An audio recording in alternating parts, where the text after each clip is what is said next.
शहीद होंगे।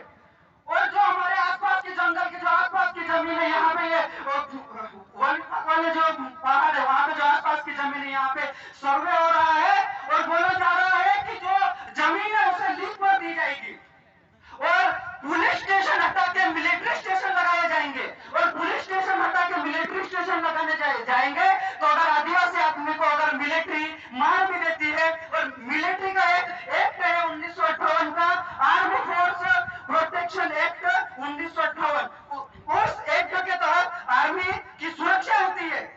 कैसी सुरक्षा आती है? क्यों कोई आदमी संदिग्ध में भी दिखा जाएगा ना, शक में भी दिखा जाएगा, अगर उसे मार भी दिया जाएगा ना तो कुछ भी पूछपरछ करने वाला नहीं रहेगा। आर्मी के अपन कोई से भी कानून के तहत ये जो लाइन खाली है बीच में वहाँ बैठ जाओगे आगे। आंदोलन भी निकाल सकते हैं क्योंकि उनके प्रोटेक्शन करने वाला ऑलरेडी ये कानून बन गया है।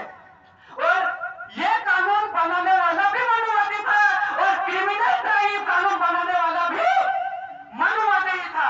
तो हमें समझना पड़ेगा कि हमारी लड़ाई किस विचारधारा से, जब तक आप अपने विचारधाराओं में, जब तक आप अपने सोच में, जब तक आप आपके सिद्धांतों में पोषक तत्वों का निर्माण नहीं करोगे तब तक कुछ भी नहीं होने वाला है। हमारी लड़ाई रोटी कपड़ा के लिए नहीं होनी चाहिए, हमारी लड़ाई 5 किलो गांव के लिए नहीं होनी चाहिए, हमारी लड़ाई जंगल जमीन की होनी चाहिए। क्योंकि टेंटा भी ने 36 साल तक सशस्त्र लड़ाई लड़ी और 32 साल तक हथियारबंद लड़ाई लड़ी है। यह आदमी कभी भी उसके परिवार वालों से नहीं मिलता था, इतना खतरनाक आदमी था। विश्व का सबसे बड़ा क्रांतिकारी टेंटा भी है, लेकिन इसके इतिहास को दबाया गया। आज हमारे मिशन के माध्यम से, विभिन्न सामाजिक संगठनों के माध्यम से इतना रिसर्च किया गया, तब तक हमारे हाथ में कुछ मिला है साथियों। हमारे महान क्रांतिकारी वीर भगवान बिरजू नायक, ये मटली के पास एक कुंड है, वहां से यहाँ तक सिर कटे हुए पैदल आए थे, बिना सिर से आए थे। एक छोटे बड़े क्रांतिकारी हो सकते हैं क्या? छोटे हो सकते हैं क्या? ये भगवान के भी बाप है, इसलिए मिशन में कहा जाता है धर्म और भगवान के बाप का नाम है टंटा बेन और आदिवासी संस्कृति। हमें हमारी संस्कृति को बचाना पड़ेगा। हमें जिस चीज का बचाव करना है वो जल, जंगल और जमीन है। अगर हम जमीन को बचाते हैं तो हमारी संस्कृति बचेगी, यदि हम संस्कृति को बचाते हैं तो हमारी सभ्यता बचेगी, अगर हम हमारी सभ्यता को बचाते हैं तो हमारा सामाजिक अस्तित्व बचेगा, और हम सामाजिक अस्तित्व को बचाते हैं तो हमारा सामाजिक अधिकार बचेगा। हमारा जो संविधान में रिजर्वेशन मिला है, जो 5th शेड्यूल बोलते हैं, 6th शेड्यूल बोलते हैं, अनुच्छेद 13(3) को बोलते हैं, 19(5)(6) बोलते हैं, ये जो कानून मिले, जो हमारे जो हक अधिकार, जो रिजर्वेशन मिला है, किसकी वजह से मिला है? कौन से क्रांतिकारी लड़े थी? कौन से ऐसे विचारधारा थी जो ब्राह्मणों के खिलाफ, मनुवादियों के खिलाफ, पूंजीपतियों के खिलाफ, राजा महाराजाओं के खिलाफ लड़ाई लड़े थे?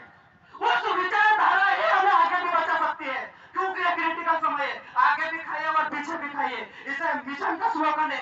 ये जो लड़ाई है, ये आदिवासियों के अंतिम पीढ़ी द्वारा अंतिम पीढ़ी को बचाने के लिए लड़ी जाने वाली अंतिम लड़ाई है। इससे आगे कोई लड़ाई नहीं है, क्योंकि आज आदिवासी रोटी के लिए संघर्ष कर रहा है और जमीन के लिए कब करेगा?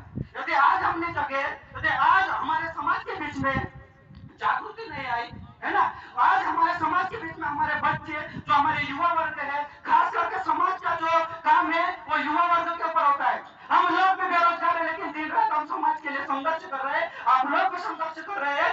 इसलिए हमें हमारे शहीदों के विचारधाराओं पे चलना पड़ेगा। बिरसा मुंडा ने बोला है, जिस समाज में लोग मरने और लड़ने के लिए पैदा हो जाते हैं वो समाज कभी मरता नहीं है। इसलिए हमें बिरसा मुंडा बनना है, घर घर में पेंटा बेल को बड़ा करना है, घर घर में बिरसा मुंडा को बड़ा करना है, घर घर में भगवान बिरजू नायक को बड़ा करना है। जितने भी तमाम हमारे क्रांतिकारी की सोच है, ये केवल सांस्कृतिक सोच है, और इनकी सोच है जो सामाजिक सोच है। इनकी जो सोच थी वो सामाजिक विचार, सामाजिक सिद्धांत थे। उनका केवल संघर्ष केवल समाज के लिए था, कोई नेता के लिए नहीं था। अभी चुनाव चल रहे थे, हमारे लोग आधे उधर जा रहे, आधे इधर जा रहे थे। अगर बिरसा मुंडा के लिए संघर्ष नहीं करता, बिरजू नायक के लिए संघर्ष नहीं करता, तो क्या क्या करें इस समय? आज 5वां अनुसूची आती क्या? 6वीं अनुसूची आती क्या? अनुच्छेद 13(3) को जब ग्राम सभा बोलते हैं, वो आता क्या हमारे हिस्से में? वास्तविक में हमारी जो लड़ाई है वो जमीन की है। समाज में सामाजिक जो पोषक तत्व यदि हम निर्माण नहीं करेंगे, समाज में यदि हम सामाजिक में पोषक तत्वों का निर्माण करते हैं साथियों, तो हमारा समाज वैसे ही भीड़ की तरह चलता रहेगा। इसलिए हम लोग कैडरों के माध्यम से दिन रात करके ये कार्यक्रम आयोजन किया है।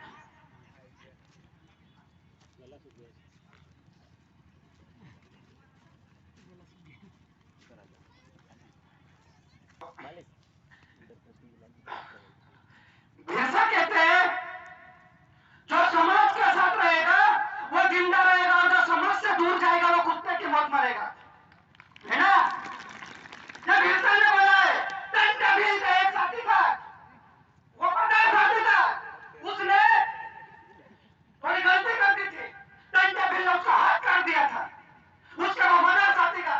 टंटा भील चाहता तो उसे माफ कर देता, लेकिन उसने बोला चाहे मेरा साथी हो चाहे कुछ भी हो, अगर समाज के साथ गद्दारी करेगा वो मारा जाएगा। तो हमारे लिए ऐसा ही संघर्ष, हमको भी ऐसा ही संघर्ष करने की जरूरत है साथियों।